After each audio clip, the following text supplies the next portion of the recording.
Hello students, मैं हूं professor विकास कुमार और मैं आप लोग को जेईई बैच में बेसिक इलेक्ट्रॉनिक्स सब्जेक्ट पढ़ाने वाला हूं। आज इस सेशन में सबसे पहले हम लोग बेसिक इलेक्ट्रॉनिक्स सब्जेक्ट का सिलेबस डील करेंगे। उसके बाद फिर इस सब्जेक्ट के इम्पोर्टेंस के बारे में बात करेंगे। तो चलिए सिलेबस देखते हैं कि इसमें हम लोग को इस सब्जेक्ट में कौन कौन सा टॉपिक पढ़ना होता है। पहला टॉपिक मैं आप लोग को पढ़ाऊँगा सेमीकंडक्टर मटेरियल। हालांकि बहुत सारा ऐसा गवर्नमेंट सेक्टर के एग्ज़ाम्स के लिए जब आप फॉर्म भरोगे तो उसके सिलेबस में सेमीकंडक्टर मटेरियल नहीं होगा। बेसिक इलेक्ट्रॉनिक सब्जेक्ट तो होगा, बट उसके अंदर में जो टॉपिक होता है सीधे डायोड से स्टार्ट होता है, उसमें सेमीकंडक्टर मटेरियल नहीं दिया हुआ होता है। बट आपको डायोड पढ़ना है, आगे चल के डायोड सर्किट्स पढ़ना है, या फिर ट्रांजिस्टर पढ़ना है, ट्रांजिस्टर का जो भी टाइप पढ़ना है, डायोड का जो भी टाइप पढ़ना है, उसका कंस्ट्रक्शन और वर्किंग पढ़ने के लिए या उसके सर्किट को डील करने के लिए आपको सेमीकंडक्टर का नॉलेज होना चाहिए।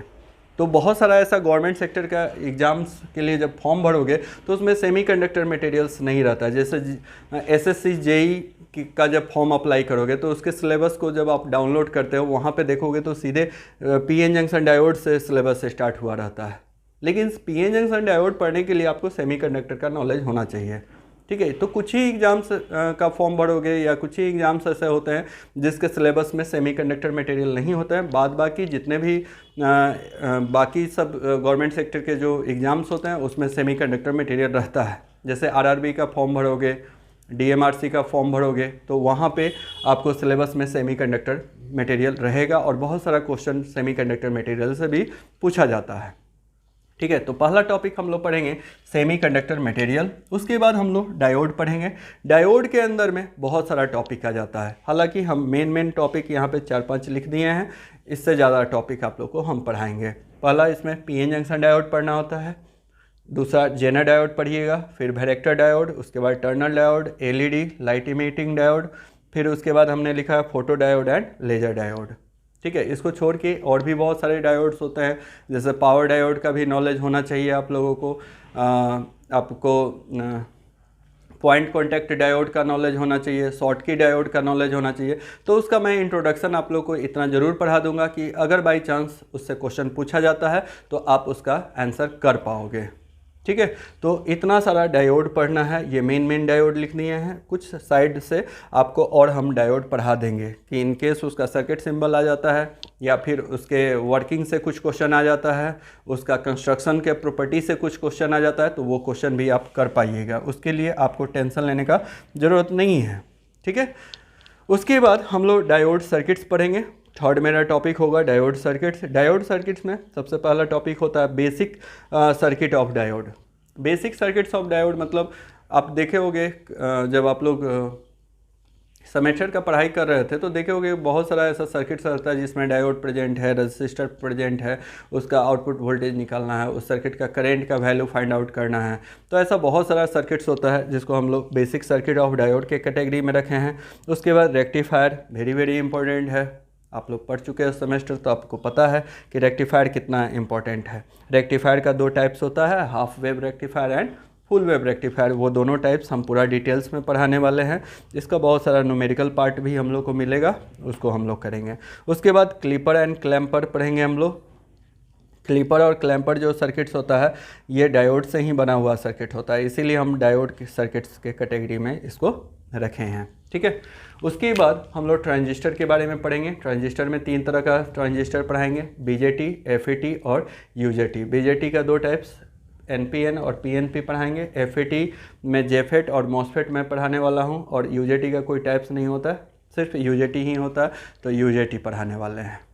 ठीक है, एक ओवरऑल मैंने कोशिश किया है कि बेसिक इलेक्ट्रॉनिक्स में पूरा टॉपिक कंप्लीट कर लिया जाए, कवर अप कर लिया जाए, चाहे वो किसी भी सेक्टर का एग्ज़ाम क्यों नहीं हो, गवर्नमेंट सेक्टर का, सारे में हमारा पढ़ाई काम आना चाहिए। ऐसा नहीं है कि सिर्फ आरआरबी के लिए, रेलवे के लिए हम लोग पढ़ाई कर रहे हैं। आप ऐसा तो नहीं है कि जब तैयारी कर रहे होंगे तो सिर्फ रेलवे को ही टारगेट कर रहे होंगे। आप डीएमआरसी का भी फॉर्म निकलेगा, उसको भी भरिएगा, उसका भी एग्ज़ाम दीजिएगा, तो आपको उसके लिए भी माइंड प्रिपेयर रखना पड़ेगा। कल होकर डीआरडीओ का फॉर्म निकलेगा, उसको भी भरिएगा। ठीक है, कुछ दिन में पटना मेट्रो का भी एग्ज़ाम्स होगा। जब पटना मेट्रो बन के तैयार हो जाएगा 1-2 साल में, चांसेस है कि उसका भी एग्ज़ाम्स होगा, उसके लिए भी इंजीनियर्स रिक्रूट किए जाएंगे। तो बहुत सारे गवर्नमेंट सेक्टर का फॉर्म निकलते रहता है, वो सारे में आप लोग अप्लाई करते हो, सारा एग्ज़ाम्स देते हो। तो हम लोग का जो पढ़ाई का स्ट्रेटजी होना चाहिए वो एक ऐसा स्ट्रेटजी होना चाहिए कि एक सब्जेक्ट पढ़े तो वो मेरा कंप्लीट सब्जेक्ट हो, चाहे वो किसी भी सेक्टर का एग्ज़ाम क्यों नहीं हो। जब हम एग्ज़ाम में बैठे तो हर एक क्वेश्चन करके आएँ, ये आपको टारगेट करना है। अब आप सिर्फ एक एग्ज़ाम्स को टारगेट करोगे, DRDO को टारगेट करोगे, तो फिर बाकी के एग्ज़ाम्स में आप अच्छा नहीं कर पाओगे। इसलिए आपको पूरा सब्जेक्ट कवर अप करना है। पूरा सब्जेक्ट जब कवर करते हो तो कोई भी एग्ज़ाम्स क्वालिफाई करने का आप में कैपेसिटी आ जाता है। ठीक है, उसके बाद अब ये तो सिलेबस का बात हो गया। इसके बाद हम लोग अपने सब्जेक्ट के इम्पोर्टेंस के बारे में थोड़ा सा बात कर लेते हैं कि बेसिक इलेक्ट्रॉनिक सब्जेक्ट कितना इम्पोर्टेंस रखता है for the competition point of view. कल हो के जब कंपटीशन में बैठ रहे हो तो हमारा सब्जेक्ट कितना इम्पोर्टेंट है। और आप लोग सेमेस्टर का पढ़ाई कर चुके हो, पास आउट हो चुके हो, तो आप लोग को ये बहुत ज़्यादा बताने का ज़रूरत नहीं है कि बेसिक इलेक्ट्रॉनिक सब्जेक्ट कितना इम्पोर्टेंट है। हालांकि हर एक सब्जेक्ट इम्पोर्टेंट है। आप जब कंपटीशन का तैयारी करते हो तो हर एक सब्जेक्ट को इक्वली वेटेड दे के पढ़ो, लेकिन बहुत सारे ऐसे एग्ज़ाम्स होते हैं जिसमें कुछ सब्जेक्ट पूछा भी नहीं जाता है। आप पढ़ तो लेते हो बट पूछा भी नहीं जाता है। जब आप प्रिपरेशन कर रहे होते हो तो आपके मन में रहता है यार इतना पढ़ रहे हैं, इससे क्वेश्चन पूछेगा कि नहीं पूछेगा, एक डाउट रहता है। लेकिन बेसिक इलेक्ट्रॉनिक सब्जेक्ट ऐसा है ना जिस पे भूल से भी कभी डाउट मत करना, इससे दम क्वेश्चन पूछेगा ही पूछेगा और अच्छा खासा क्वेश्चन पूछेगा। कोई तो ऐसा एग्जाम्स होता है, DRDO का एग्ज़ाम उठा लो, इसरो का एग्ज़ाम उठा लो, रेलवे का एग्ज़ाम उठा लो, बेसिक इलेक्ट्रॉनिक्स से 20 से 30% क्वेश्चन सिर्फ बेसिक इलेक्ट्रॉनिक्स से हो सकता है। आप गेस कर सकते हो कि 100 नंबर में 20 नंबर का अगर क्वेश्चन बेसिक इलेक्ट्रॉनिक्स से आए तो ये सब्जेक्ट कितना इंपॉर्टेंट है। तो इस सब्जेक्ट को बहुत ज़्यादा वेट दे के पढ़ना है। एक तो ये कंपटीशन पॉइंट ऑफ व्यू से बात कर लिए कि ये इतना इंपॉर्टेंट है, इससे बहुत सारा क्वेश्चन पूछा जाता है। दूसरा हम लोग बात करेंगे कि ये जो सब्जेक्ट है आगे और भी बहुत सारा सब्जेक्ट जो पढ़ना है उसका बेसिक यहीं से शुरू होता है। तो उस पॉइंट ऑफ व्यू से भी आगे का जो सब्जेक्ट है उस पॉइंट ऑफ व्यू से भी ये सब्जेक्ट इंपॉर्टेंट है। जैसे आप लोगों को पता होगा कि बेसिक इलेक्ट्रॉनिक्स जो होता है ना, एनालॉग इलेक्ट्रॉनिक्स का जो भी हम लोग सर्किट डील करते हैं या जो भी एनालॉग इलेक्ट्रॉनिक्स में टॉपिक पढ़ते हैं उसके लिए बेसिक इलेक्ट्रॉनिक्स बहुत इंपॉर्टेंट है। जो स्टूडेंट एनालॉग इलेक्ट्रॉनिक्स पढ़ रहे हैं और उनको बेसिक इलेक्ट्रॉनिक्स का नॉलेज नहीं होगा, ऑब्वियसली उनको सर्किट डील करने में, एनालॉग में जो सर्किट मिलता है, जितने भी एम्पलीफायर्स होते हैं उसको पढ़ने में उनको दिक्कत होगा। एक एग्जांपल भी मैं बता देता हूँ। आप कोई एम्पलीफायर पढ़ने लगे, एनालॉग इलेक्ट्रॉनिक्स में कोई एक एम्पलीफायर पढ़े और वो जो सर्किट है एम्पलीफायर का वो बना हुआ है ट्रांजिस्टर से, और ट्रांजिस्टर का आपको बेसिक नहीं पता है, करेंट कैसे फ्लो हो रहा है, कितना डायरेक्शन में करंट आ रहा है, कौन कौन सा उसमें करंट है, कितना वोल्टेज होता है, कौन कौन सा वोल्टेज आउटपुट वोल्टेज कहलाता है, कौन सा इनपुट वोल्टेज कहलाता है, उसका करंट गेन क्या होगा, वोल्टेज गेन क्या होगा। अब ये सब बातें आपको पता ही नहीं है तो फिर आप एम्पलीफायर नहीं पढ़ोगे। और ये बात तभी पता चलेगा जब बेसिक इलेक्ट्रॉनिक्स आपका बहुत अच्छे से पढ़ा हुआ है। तो एनालॉग सब्जेक्ट पढ़ने के लिए, एनालॉग इलेक्ट्रॉनिक्स पढ़ने के लिए आपको बेसिक इलेक्ट्रॉनिक्स का नॉलेज होना बहुत ज़रूरी है। और एक और इम्पॉर्टेंट बात मेरे दिमाग में जो आ रहा है उसको भी मैं बता देता हूँ। बहुत सारा गवर्नमेंट सेक्टर का जब फॉर्म भरोगे, गवर्नमेंट सेक्टर एग्जाम्स के लिए फॉर्म भरोगे तो उस समय देखोगे क्या, जब सब्जेक्ट का PDF या सिलेबस का PDF डाउनलोड करोगे तो उस समय बेसिक इलेक्ट्रॉनिक्स का नाम नहीं होगा। बेसिक इलेक्ट्रॉनिक्स के जगह पे इलेक्ट्रॉनिक्स डिवाइस एंड सर्किट का नाम दिया रहता है, EDC का नाम दिया रहता है। और देखोगे क्या उसके अंदर में टॉपिक क्या रहता है, तो यही सारा टॉपिक रहता है। बेसिक इलेक्ट्रॉनिक्स के जगह पे EDC सब्जेक्ट का नाम रहता है। तो आपको हड़बड़ाने का ज़रूरत नहीं है, उसके कंटेंट्स को देखना, उसमें कौन कौन सा टॉपिक दिया हुआ उसको देखोगे तो यही सारा टॉपिक्स आपको मिल जाएगा। ठीक है, तो एक ये भी इम्पॉर्टेंट बात है कि EDC सब्जेक्ट जो है बेसिक इलेक्ट्रॉनिक्स ही है वो। ठीक है, तो इसलिए हड़बड़ाने का ज़रूरत नहीं है। ठीक है, तो बेसिक इलेक्ट्रॉनिक्स बहुत अच्छे से पढ़िए। मैं कोशिश करूंगा आप लोग को हर एक क्वेश्चन करा दूं। JEE के लिए जब आप जाइए तो हर एक क्वेश्चन बेसिक इलेक्ट्रॉनिक्स का करके आइएगा। हमारा जो सेमीकंडक्टर है एक बहुत बड़ा टॉपिक होगा।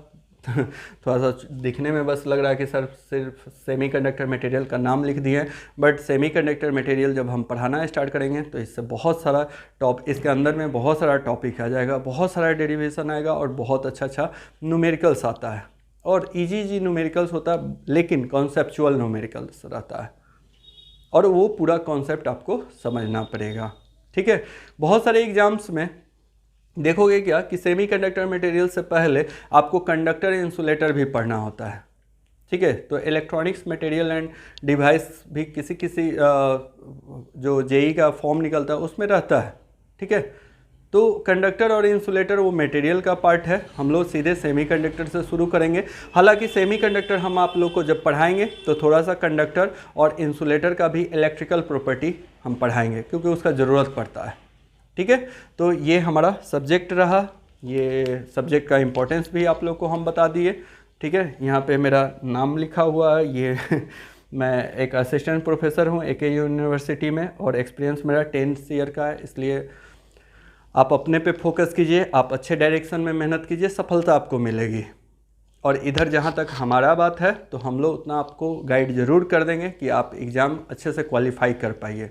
हमारे बहुत सारे स्टूडेंट सेमेस्टर पढ़ाया हुआ स्टूडेंट जो है बहुत अच्छे जेई के पोस्ट पे काम कर रहे हैं। DRDO, इसरो, रेलवे में बहुत सारे स्टूडेंट्स हैं। सेमेस्टर पढ़ाई से, जेई बैच से बहुत सारे स्टूडेंट हर साल सेलेक्ट होते रहते हैं। इसलिए हमारे पढ़ाई पे भरोसा करके आप अपने वर्क पे, अपने कर्म पे भरोसा कीजिए। थोड़ा कष्ट होगा, जब जेई का तैयारी कीजिएगा तो थोड़ा कष्ट होगा, टेंशन में रहिएगा आप। ठीक है, लेकिन एक अच्छा ज़िंदगी जीने के लिए आपको वो टेंशन लेना पड़ेगा। ठीक है, मंजिल बहुत खूबसूरत होता है। किसी ने कहा है कि मंजिल बहुत खूबसूरत होता है, लेकिन सफ़र जो होता है ना वो बहुत कष्टदायी होता है। तो मंजिल को पाने के लिए कष्टदायी सफ़र तय करना पड़ेगा। ठीक है, तभी एक खूबसूरत मंजिल आपको मिलेगा। ठीक है, आप जेई बनना चाहते हो, आप अच्छे पोस्ट पे गवर्नमेंट सेक्टर में नौकरी करना चाहते हो, अपना लाइफ सेटल करना चाहते हो, तो अभी थोड़ा कष्ट करना पड़ेगा आपको। बहुत मेहनत करके सही डायरेक्शन में पढ़ना पड़ेगा। अगर डायरेक्शन सही हो तो मंजिल मिल जाएगा। सही से पढ़ने का मतलब भी आपको पता होना चाहिए। बहुत सारे स्टूडेंट, एक चीज़ और हम लोग थोड़ा सा डिस्कस कर लेते हैं। हमारे जो सेमेस्टर के पढ़ाए हुए स्टूडेंट्स हैं, बहुत सारे स्टूडेंट मुझे फ़ोन करके पूछते रहते हैं कि सर मेरा तो सेमेस्टर का परफॉर्मेंस बहुत अच्छा था, तो क्या जेई बैच ज्वाइन करना ज़रूरी है? कुछ ऐसे भी स्टूडेंट्स फ़ोन करके पूछते हैं कि सर मेरा तो सेमेस्टर बहुत अच्छा नहीं हुआ था, तो क्या जेई बैच ज्वाइन करें? बिल्कुल ज्वाइन कीजिए। जो बहुत अच्छा परफॉर्म किए थे, 80% मार्क्स लाए हैं, उनको भी जेई बैच ज्वाइन करना ज़रूरी है। और जो 70-60% लाए हैं, एवरेज स्टूडेंट थे या बिलो द एवरेज स्टूडेंट थे, उनको भी जेई बैच ज्वाइन करना बहुत ज़रूरी है। इसलिए ज़रूरी है क्योंकि आप जब खुद से तैयारी करते हो ना, तो एक प्रॉपर डायरेक्शन में तैयारी नहीं कर पाते हो। आपको नहीं पता होता है कि क्या क्वेश्चन किस एग्ज़ाम्स में पूछा जाता है। लेकिन जब आप कोचिंग ज्वाइन करते हो, हम लोग जब आपको पढ़ाते हैं तो गाइड करते हैं, आपको बताते हैं कि क्या कितना इम्पोर्टेंस है, कौन सा टॉपिक कितना इम्पोर्टेंस है, कितना वेटेज दे के पढ़िए एक सही डायरेक्शन में। और आपका एक शेड्यूल बन जाता है कि आप सही डायरेक्शन में मेहनत कीजिए। सही डायरेक्शन में जब आप मेहनत करते हैं तभी मंजिल तक पहुंच पाते हैं। आपको कहीं जाना है, रास्ता कोई बता दे तो आप इजीली पहुंच जाते हो। लेकिन मान लो मंजिल नहीं दिखी हो, रास्ता नहीं पता, तो भटकते हुए जाते हो, तो आपको बहुत लंबा सफ़र तय करना पड़ता है। तो उससे अच्छा है ना कि किसी के गाइडेंस में आप तैयारी कीजिए। और हमारा जो टीम है आप लोग जानते ही हो, बहुत अच्छा टीम है, सारे एक्सपीरियंस टीचर हैं, और हम लोग जो आपको गाइडेंस करेंगे उससे आपको मंजिल ज़रूर मिलेगा। ठीक है, और बाकी जितनी भी बातें हैं, जब क्लास स्टार्ट हो जाएगा तो बीच में आप लोग को मोटिवेशनल स्पीच हम लोग की तरफ से मिलते रहेगा, और हम लोग आप लोग को बताते रहेंगे कि आपको कैसे तैयारी करना है, क्या सब्जेक्ट कैसे पढ़ना है, एक स्ट्रेटजी बना के कैसे तैयारी किया जाता है, वो सारा चीज़ भी हम बीच बीच में आप लोग को बताते रहेंगे। आज के क्लास में बस इतना ही रहने देते हैं। अगले क्लास में हम लोग टॉपिक स्टार्ट कर देंगे। पहला टॉपिक हम ऑब्वियसली पढ़ाना शुरू कर देंगे। ठीक है, तो चलिए अगले क्लास में मिलते हैं। Thank you.